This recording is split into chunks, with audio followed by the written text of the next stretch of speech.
আসসালামু আলাইকুম ভিউয়ার্স, আশা করছি আপনারা সবাই ভালো আছেন, সুস্থ আছেন। তো আজকে আপনাদের সাথে একটি বর্ডার লাইন ডিজাইন শেয়ার করব। এটা আমি একটা বেবি ফ্রকে কাজ করছি।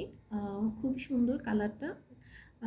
ভিডিওতে হয়তো ঠিক কালার আসছে না, তবে কালারটা হচ্ছে লেমন কালার, খুবই সুন্দর একটা লেমন কালার। বেবি ফ্রকের জন্য কাজটা করছি। এটা পুরো বডিতে কাজ হবে এবং নিচের প্যানেলে কাজ হবে। তো আমরা সেই নিচের প্যানেলে অর্থাৎ বর্ডার লাইনটার কাজটা করছি।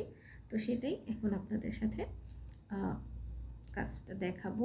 তো এখানে পাতাটা করার জন্য নিয়েছি, দেখতে পাচ্ছেন গাঢ় সবুজ রঙের, যেহেতু কাপড়ের রঙটা অনেকটা হালকা পাতা কালার বা টিয়া কালার আমরা যেটা বলি তেমন। তো সেক্ষেত্রে আমরা সুতাটা যদি একটু গাঢ় টাইপের নিই সেটা ভালো লাগে, বা আপনারা আপনাদের মন মতো নিতে পারেন কালার, কোনো সমস্যা নেই। তো আমি এখানে গাঢ় সবুজ রঙের সুতা দিয়ে পাতাটা করেছি। আর মাল্টি কালারের ফুল দিব আমি এখানে যেমন একটা ফুল করে নিয়েছি গাঢ় রানী কালার দিয়ে। এরকম করে আমি কয়েকটা কালার দিয়ে ফুলটা করব। এই ড্রেসটার কাজটা কয়েকটা কালারের কম্বিনেশনে আমি করবো, কারণ একটু কালারফুল রাখতে চাচ্ছি কাজটা। যেহেতু একটা ঈদের অর্ডার, বাচ্চার ফ্রক ঈদে পরবে, তো একটু কালারফুল না হলে আর কেমন হয়।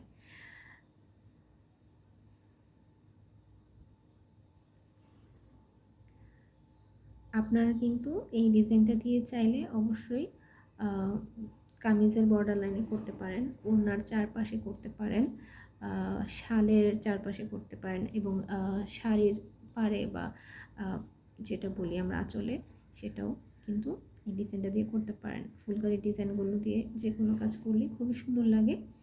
এবং আপনারা চাইলে কিন্তু কুশন কভারও করতে পারেন, অল ওভার একটা কুশন কভারের কাজও যদি করেন সেটাও কিন্তু খুব ভালো লাগবে দেখতে। আপনাদের মন মতো কালার দিয়ে আপনারা কাজগুলো করলে খুবই ভালো লাগবে। আমি এখানে কলম দিয়েই ড্রয়িংটা করে নিয়েছি। আপনারা যারা একেবারেই নতুন তারা আগে পেন্সিল দিয়ে ড্রাফট করে নেবেন, তারপর কলম দিয়ে ফাইনালিভাবে এঁকে নেবেন। কলম দিয়ে আঁকলে কি হবে, পেন্সিলের দাগটা অনেক সময় মুছে যায় কাজ করার সময়, সেটা আমাদের জন্য একটু সমস্যা হয়ে যায়, কাজটা ঠিকমতো দেখা যায় না বা কিছু একটা। তো সেটা আমরা কলম দিয়ে এঁকে নিলে আমাদের জন্য সহজ হবে। তো এইভাবে আমরা পাতাগুলো করে নেব। এই পাতাটা প্রায় সবাই আমরা জানি কিভাবে করতে হয়। মূল উদ্দেশ্য হচ্ছে আপনাদের সাথে ডিজাইন এবং আইডিয়া শেয়ার করা। তো ভিডিওটা স্কিপ করে না দেখলে মোটামুটি অনেক ধরনের টিপস এবং ট্রিক্স আমরা জানতে পারি একটা ভিডিওতে। আসলে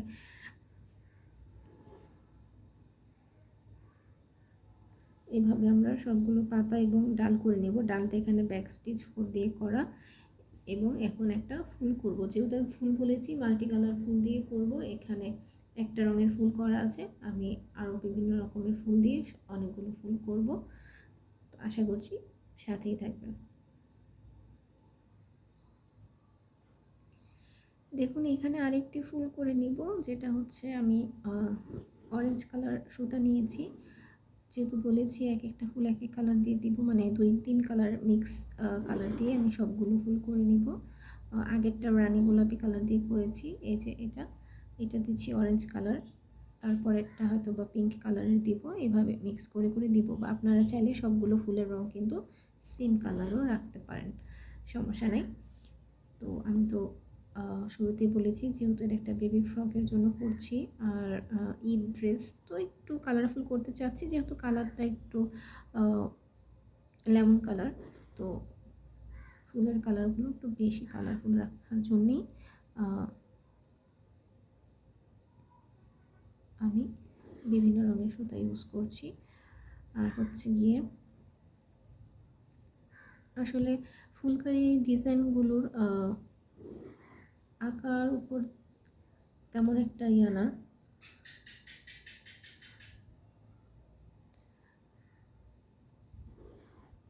সেম প্যাটার্ন যে হতে হবে এমন কোনো কথা নাই, জাস্ট এমনভাবে এঁকে যাবেন যেন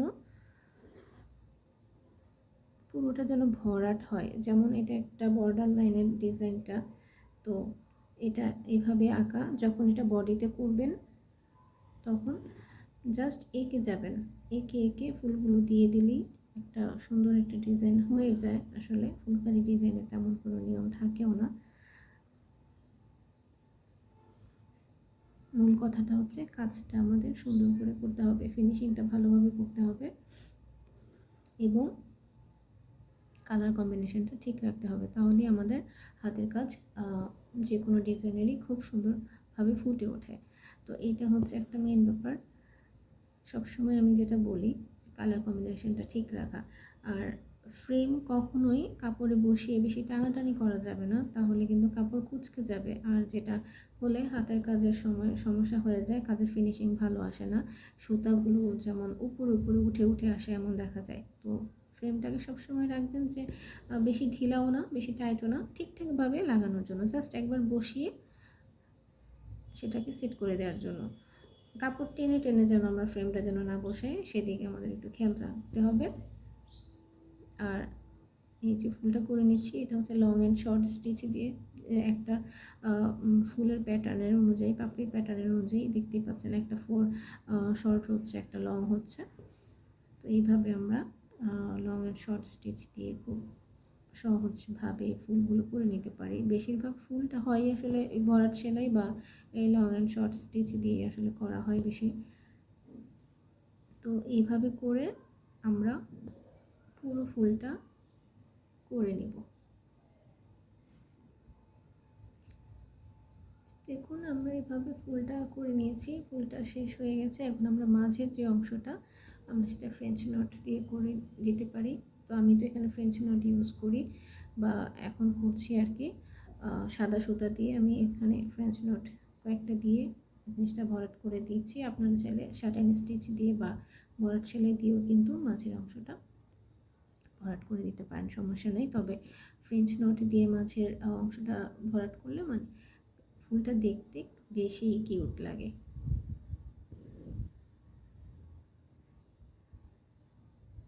ফ্রেঞ্চ নট সেলাইটা এমন যে একটু 3D শেপ টাইপের একটা ভাইব দেয়। তো তো সেই জন্য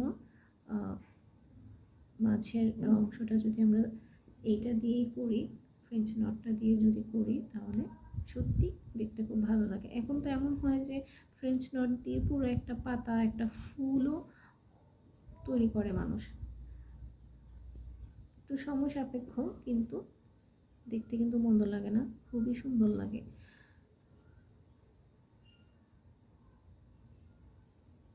এই যে দেখুন এইভাবে আমরা করে নিলাম। এইভাবে করে পুরোটা বর্ডার লাইনে আমি কাজটা করব। যখন ইনশাআল্লাহ আবার কমপ্লিট হয়ে যাবে আপনাদের সাথে আবার শেয়ার করব। এই যে দেখুন এইভাবে করে আপনারা পুরোটা বর্ডার লাইন করতে পারেন। লতা পাতা ফুল দিয়ে সম্পূর্ণভাবে একটি বর্ডার লাইন ডিজাইন আপনারা তৈরি করে ফেলতে পারেন ইনশাআল্লাহ। পুরোটা বর্ডার লাইন শেষ করার পর আমি আপনাদের সাথে কাজটা আবারও শেয়ার করব, যেন আপনারা ভালোভাবে বুঝতে পারেন, এবং এটার বুকের কাজটাও আপনাদের সাথে অবশ্যই আমি দেখাবো। আপনাদের যে কোনো মতামত, ভালো লাগা মন্দ লাগা, প্রশ্ন আমাকে অবশ্যই কমেন্ট বক্সে জানাবেন। যদি কিছু জানার থাকে আমি অবশ্যই সেটা জানানোর চেষ্টা করব, এবং আমার আজকের ভিডিওটি কেমন লাগলো অবশ্যই জানাবেন। অসুস্থতা নিয়ে ভিডিও করছি, হয়তো বা এই জন্য আমার আজকের কথাগুলো একটু ক্লিয়ার নাও হতে পারে, সেজন্য অবশ্যই দুঃখিত। তো ঠিক আছে, আজকে তাহলে চলে যাই। সবাই ভালো থাকবেন, সুস্থ থাকবেন। আল্লাহ হাফিজ।